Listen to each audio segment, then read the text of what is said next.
I'm just going to go straight into this. I was cast many years ago alongside Daniel Radcliffe, Harry Potter. He was in Australia. He was filming an indie feature for SAFC called December Boys.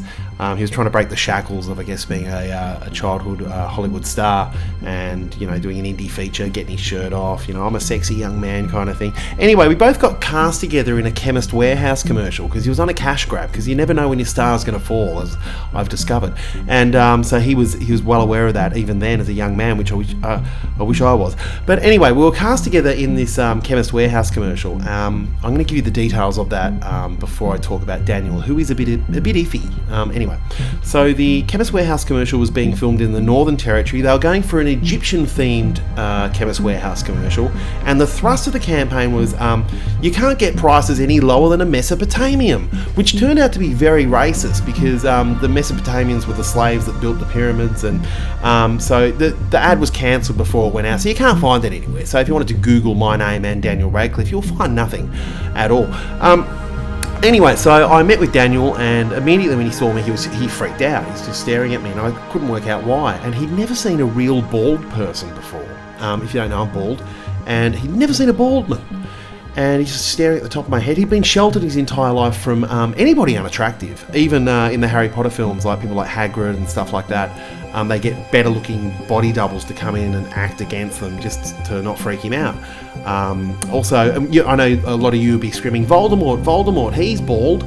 But it's like, yeah, but he's wearing a bald wig. You know, it's a bald wig, isn't it? Bald hat. No, bald cap. Like a swim cap. Wearing a bald cap, then he take it off, luxurious mahogany locks underneath, and you're like, oh, look at you, it's the actor Ray Fine. You're not creepy, you're not Voldemort, you're acting. Anyway, so Daniel Radcliffe, was in shock looking at the top of my head just the entire... I was like, is there anything you need to say, Daniel? He's like, hey man, what's wrong with your head? I was like, it's male pattern baldness. And he's like, does it hurt? And I was like, no. Anyway, interesting guy. So he's a bit of a short fella, so I don't know whether there was an issue there, but he also had to be the funniest guy on set, which is virtually impossible when I'm around. Anyway, he turned into a bit of a bully, and he started playing practical jokes on me to make me look stupid in front of the crew. And he did this one nasty thing one day. It was a Friday afternoon. We had to clean out the staff fridge before the weekend, so all lunch boxes have to go home with you. And what he did, he found a dead fruit bat. If you don't know what a dead fruit bat is, it's a fruit bat's a flying fox, which is kind of like a chihuahua, like a chihuahua with wings that eats mangoes. Anyway, he found a dead one of those, put it in a lunch box in the staff fridge, and wrote my name on it in Texter. In a marker. And anyway, so Danielle on a Friday afternoon cleans out the staff fridge. She's like, all right, everybody, get your lunch boxes. Sam, your lunch box is here. And she's just gone to open. She's like, oh my God, Sam eats dead fruit bats. I'm like, no, I don't. Oh my God. And I look over in the corner, there's Daniel Radcliffe having a giggle. I'm like, you little fucker. Anyway, the next one he did to me, because he's really good at accents, he borrowed one of the crew's phones. And then he rang me on my phone. I didn't know the number, so I answered it. And he sounded like a man with a ransom for a baby. He goes, I've hidden a baby at Officeworks. You don't know where and you don't know when. You've got 10 minutes. And I freaked out thinking, oh my God, there's a random baby hidden in an Officeworks. So I raced in, we're in the outback in Northern Australia, so I raced off to the nearest Officeworks to search for a baby that wasn't there. I get back to set and there's Daniel giggling again. Anyway, so then the director goes, look, you've got to be nicer to Sam. He's he's having a rough time with you at the moment. And Daniel's like, okay, I'll buy him a massage voucher.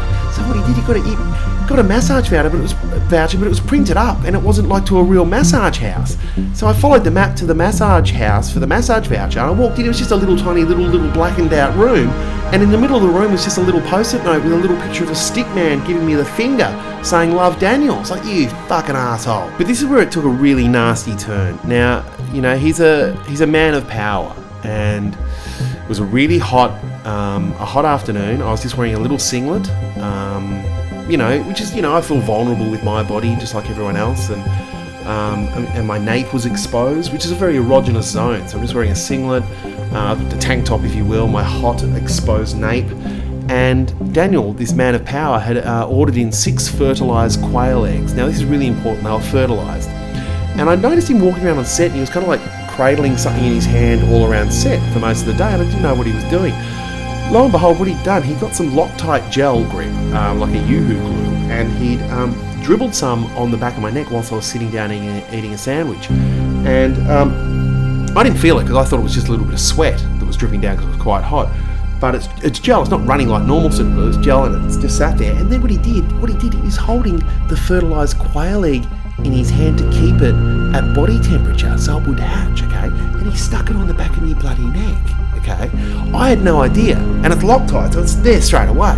I'm walking around on set for the rest of the day, and everyone's like, "What's going on there, egg neck?" And I'm like, "What do you mean, egg neck?" Everyone's calling me egg neck, thinking it was funny. I had no idea what they were talking about. Then I felt it. I felt this scratching at the back of my neck. It was about to hatch.